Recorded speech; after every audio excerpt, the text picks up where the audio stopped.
Dear students, मैं doctor Abha Gupta, associate professor home science, government Meera girls college Udaipur, आज discuss करूंगी channel in communication या संचार में माध्यम या मीडियम की क्या आवश्यकता है, क्या उसका महत्व है। संचार प्रक्रिया का तीसरा महत्वपूर्ण चरण है संचार माध्यम या कम्युनिकेशन चैनल्स। इसके बिना तो संचार कार्य हो ही नहीं सकता। संदेश को जिस माध्यम से श्रोता या ऑडियंस तक पहुंचाया जाता है उसे संचार माध्यम कहते हैं। यह संचार का स्थल है जिसके माध्यम से संचारक अपनी बातों को श्रोता तक पहुंचाता है। यह कोई व्यक्ति हो सकता है या कोई वस्तु हो सकती है, जैसे कि रेडियो, टेलीविजन इत्यादि। It is a term explained in a variety of ways. A channel is a message carrier, संदेशवाहक है।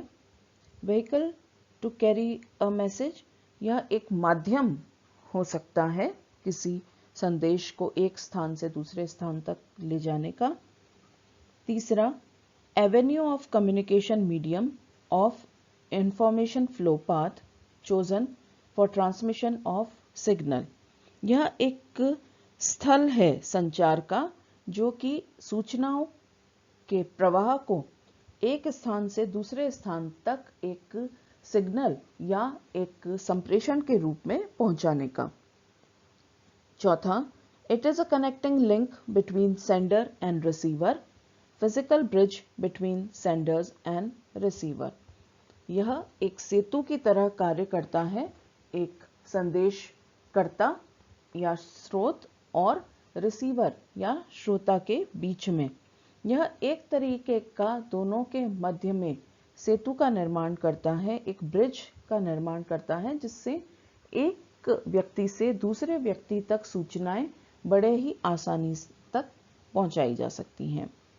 Fifth, route selected by sender to transmit message to the receiver, यह एक तरीके का मार्ग है जो कि एक सोर्स या संदेशकर्ता सेलेक्ट करता है, उसका चयन करता है और अपने मैसेज को जो है वो श्रोता तक पहुंचाता है।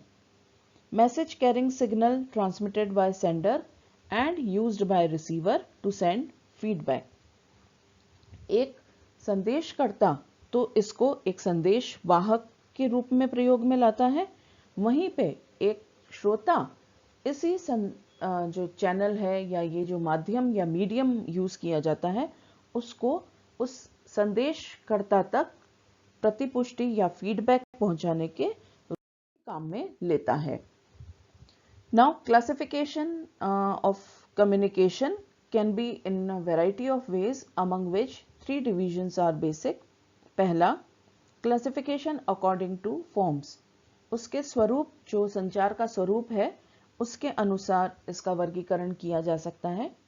वर्बल, नॉन वर्बल, आप बोल करके या बिना बोले मौखिक रूप से भी आप किसी को कह सकते हैं, अपने हाव भाव के माध्यम से भी कम्युनिकेशन या संचार कर सकते हैं। वर्बल में स्पोकन वर्ड्स जो आप वार्तालाप करते हैं वो। नॉन वर्बल में या तो कोई चिन्ह हो सकता है, आपके हाव भाव हो सकते हैं, आपके एक्सप्रेशन हो सकते हैं। Second classification is according to nature of message, कि आपके संदेश का क्या स्वरूप है, प्रकृति कैसी है उसकी, कैजुअल है या अर्जेंट है। आप उसको एक रोजमर्रा की कोई बात आपको किसी व्यक्ति तक पहुंचानी है या उसके लिए कोई आपको तत्परता दिखाने की आवश्यकता है, बहुत शीघ्र ही आप वो मैसेज किसी व्यक्ति को देना चाहते हैं या बहुत महत्वपूर्ण है वो मैसेज, तो इसके ऊपर ये डिपेंड करता है। तीसरा वर्गीकरण है classification according to nature of contact with audience, किस तरीके की श्रोता के साथ में आप संपर्क करने वाले हैं अपने संचार माध्यम के द्वारा। क्या ये व्यक्तिगत संपर्क हो रहा है ऑडियंस के साथ में, या समूह में संपर्क किया जा रहा है, अथवा जनसंचार या जनसंपर्क किया जा रहा है। उसी के अनुसार देखा जाएगा कि जैसे मान लीजिए कि आपको एक व्यक्तिगत संवाद स्थापित करना है तो वहाँ पे फ़ोन के द्वारा भी आप मैसेज अपना पहुंचा सकते हैं, आपस में आमने सामने खड़े होकर के वार्तालाप कर सकते हैं, आप चिट्ठी लिख कर के वार्तालाप या संदेश जो है वो पहुंचा सकते हैं, या आमने सामने है तो अपने हाव भावों के द्वारा भी परिलक्षित कर सकते हैं। यही अगर ग्रुप कम्युनिकेशन है या ग्रुप कॉन्टैक्ट है तो वहाँ पे आप फ़ोन पर चीज़ें जो है वो आसानी से नहीं कर पाएंगे। उसके लिए जैसे आपने इंटरनेट पे सोशल मीडिया, जैसे कि हम लोग क्लास में गूगल मीट का प्रयोग करते हैं, या ब्लैक बोर्ड टीचिंग है, क्लासरूम सिस्टम जो है जहाँ पे ग्रुप टीचिंग होती है, अथवा आप वहाँ पे पैम्फलेट के द्वारा में भी चीज़ें पहुँचा सकते हैं। तीसरा है मास कॉन्टैक्ट।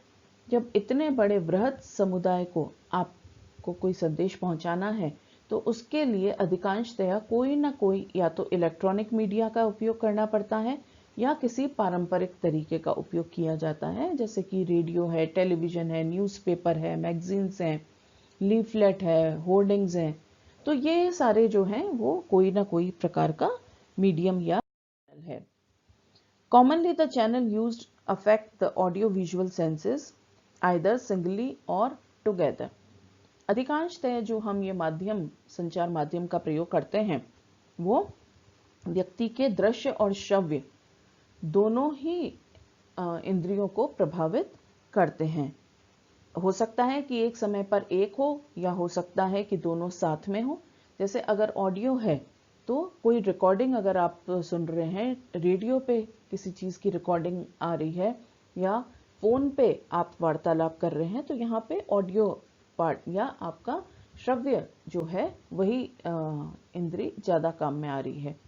लेकिन आप टेलीविज़न देख रहे हैं या व्हाट्सएप पे आपकी वीडियो कॉल के द्वारा आप कर रहे हैं, कोई आपने मैसेज विजुअल फॉर्म में भेजा है सोशल मीडिया के द्वारा, तो वहाँ पे दृश्य श्रव्य दोनों चीज़ें आ जाएंगी। The selection and use of channel depends on the type of message, communication setting and audience और receiver। तो ये तीन चीज़ें हैं जो कि प्रभावित करती हैं कि हमें किस प्रकार का माध्यम सेलेक्ट करना है।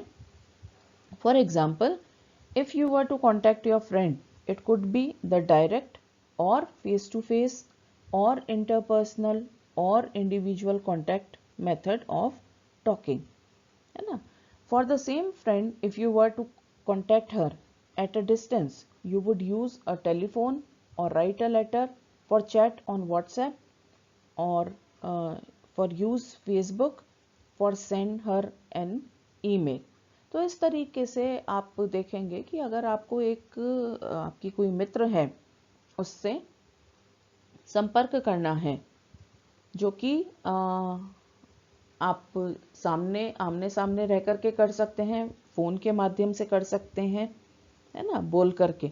लेकिन यही अगर मित्र आपकी ऐसे डिस्टेंस पे है जो कि सामने नहीं आ सकती है आपके, तो वहाँ पे आप टेलीफोन का, लेटर का, व्हाट्सएप चैट का, बहुत से अलग अलग माध्यम हैं, फेसबुक इत्यादि का प्रयोग कर सकते हैं।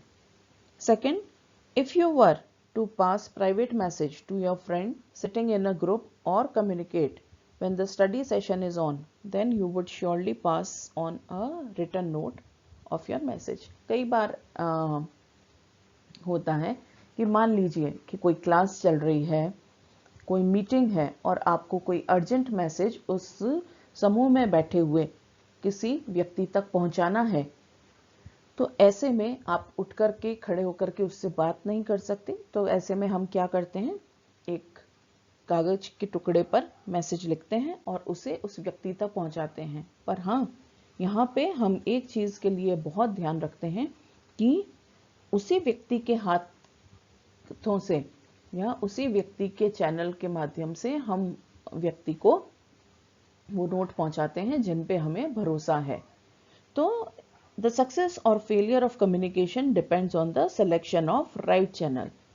सिर्फ माध्यम का प्रयोग करना ही जो है वो आवश्यक नहीं है, इसके साथ साथ में उसका चयन करना भी बहुत महत्वपूर्ण है कि किस प्रकार का चैनल या माध्यम का चयन किया है। Besides the spoken and written, we also have the mass media channel like radio, TV, internet, newspaper, magazine and other mechanical channels like phone, mobile, computer, email, etc. to reduce communication gap between people situated at a distance. Each channel serves different functions. हर प्रकार के माध्यम का एक अपना स्वयं का कार्य होता है, कार्य क्षेत्र होता है. The mass media channels are necessary to spread awareness, information and knowledge. जो जनसंचार के जितने भी माध्यम हैं, उनका कार्य जो है वो जागरूकता बढ़ाना, लोगों में सूचना का संचार या संप्रेषण करना अथवा उनकी नॉलेज को बढ़ाने का काम है. For example, family planning practice के बारे में बताना है आपको जनसंचार के द्वारा, या इम्यूनाइजेशन के बारे में, टीकाकरण के बारे में जो है वो जागरूकता फैलानी है, तो यहाँ पे हम इस प्रकार के मास मीडिया चैनल का प्रयोग करते हैं. जबकि the interpersonal channels are important to persuade individuals. यहाँ पे आप व्यक्ति विशेष को थोड़ा सा परसुएट करने के लिए उसको आग्रह कर सकते हैं हम, जहाँ पे व्यक्तिगत संचार की बात आती है. जैसे एग्जाम्पल के लिए कि prepare online E content for study, buying new house hold equipment. हम जब आपस में बात करते हैं भाई ये चीज़ ऐसे बनानी चाहिए, या हम राय लेते हैं कोई सामान खरीदने से पहले कि भाई फ्रिज कौन सा लें, टेलीविज़न कौन सी ब्रांड का लें, या लैपटॉप कौन सा लेना है, तो यहाँ पे आपकी जो व्यक्तिगत आवश्यकताएं या चीज़ें हैं, या व्यक्तिगत आप कोई जानकारी प्राप्त करना चाहते हैं, तो वो चीज़ें आप इंटरपर्सनल चैनल के माध्यम से कर सकते हैं. A channel is often responsible for adding noise और disturbance in the communication process. कई बार ऐसा होता है कि जब आप किसी माध्यम का चयन करते हैं अपना संचार का संप्रेषण करने के लिए, तो बीच में कई बार व्यवधान भी आ जाते हैं जो कि डिस्टर्ब करते हैं उस कम्युनिकेशन सेटिंग को, और इसको हम कहते हैं नॉइज या शोर या व्यवधान. नॉइज में destroy a message by making it's reception ineffective, incomprehensible और ट्विस्टिंग द इंटेंडेड मीनिंग. तो ये जो व्यवधान है ये कई बार उस संचार या उस जो मैसेज है उसके श्रोता द्वारा ग्राह्यता को कई बार अप्रभावशील भी कर देता है, या व्यक्ति उस चीज को याद नहीं रख सकता क्योंकि रख पाता है. कई बार बीच में अगर मान लीजिए कि जैसे कोई चीज टेलीविजन के माध्यम से दिखाई जा रही है, या आपको क्लास में ई क्लास आपकी चल रही है या ई लेक्चर चल रहा है जहाँ पे वाइट बोर्ड, स्मार्ट बोर्ड का यूज किया जा रहा है, बीच में लाइट चली गई, आप उसको देख रहे थे और मान लीजिए कि वहां पे साथ में कोई टीचर उपलब्ध नहीं है और सिर्फ ऑनलाइन आप उस चीज को देख रहे हैं. बीच में जैसे ही ब्रेक आया तो आपका ध्यान जो है वो बट जाता है. या कई बार ऐसा होता है कि चीजें जब सही तरीके से, मान लीजिए कि फोन पे बात हो रही है, नेटवर्क सिग्नल ढंग से नहीं आ रहा है, एक व्यक्ति कुछ बात बोले जा रहा है, दूसरे व्यक्ति को सुनाई नहीं दे रहा है, या कई बार इस तरीके से बोलते समय व्यक्ति समझा नहीं पाता है और जो सही मतलब था वो मतलब श्रोता तक नहीं पहुंच पाता है. For example, bad telephone connection, poor internet connection, poor printing, distorted voice on radio, या पुअर वॉइस और विजुअल क्वालिटी ऑन टेलीविजन, या फ्रीक्वेंट डिस्ट्रैक्शन वाइल टॉकिंग. कई बार आपने देखा होगा कि जैसे मान लीजिए क्लास चल रही है और पीछे मान लीजिए रोड पर बहुत ज़्यादा वाहनों के हॉर्न की आवाज़ आ रही है, या कोई प्रोसेशन निकल रहा है, बहुत जोर से डीजे चल रहा है, तो ऐसे में क्लास में व्यवधान है. अब जो कम्युनिकेटर है, if considered in the selection of channel, जो मेन हमको पॉइंट्स ध्यान में रखने हैं, which can help to link the sender and receiver effectively by minimising channel noise. तो कैसे हम इन व्यवधानों को जो है वो ओवरकम कर सकते हैं। कौन से फैक्टर्स हैं इस तरीके के जिनको ध्यान में रखा जा सकता है? पहला, suitability to content and receiver, जो श्रोता है उसके और जो आपने विषय सामग्री सेलेक्ट की है वो सही हो। दूसरा, नेचर ऑफ मैसेज, किस प्रकार का वो मैसेज है, जैसे हमने पहले भी बात की कि कैजुअल है या अर्जेंट है। तीसरा, रीच एंड एक्सेस और availability of the receiver. Feasibility of cost, क्या वो हमें बजट के अंदर पड़ रहा है? ऐसा नहीं है कि इफेक्टिव तो बहुत है कोई चैनल लेकिन बहुत महंगा है, उसका उपयोग हम नहीं कर सकते।